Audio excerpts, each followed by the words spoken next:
नाम तो सुनाए होगा डीजे हरेराम राजा।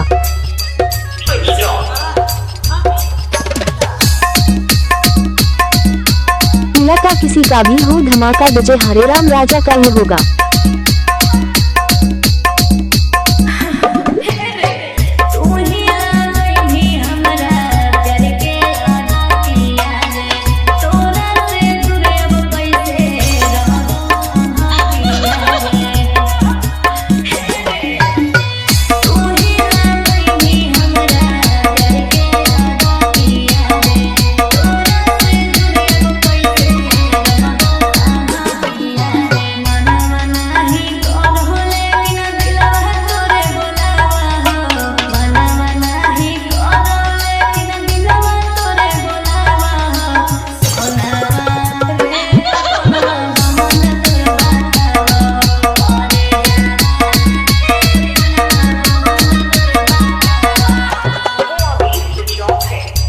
गनोरा, तरवारा, बिरोल।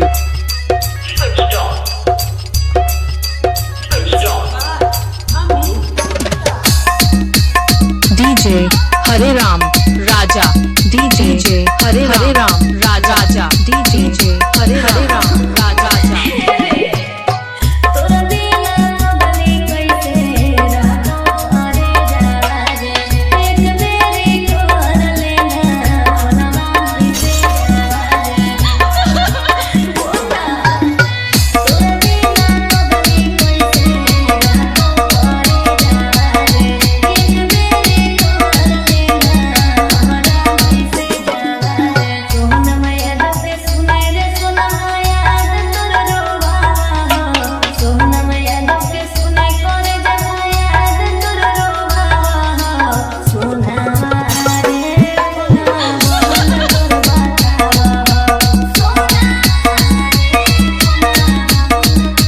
डीजे फोन बनाने के लिए संपर्क करें। मेरा मोबाइल नंबर है 85 21 74 16 48।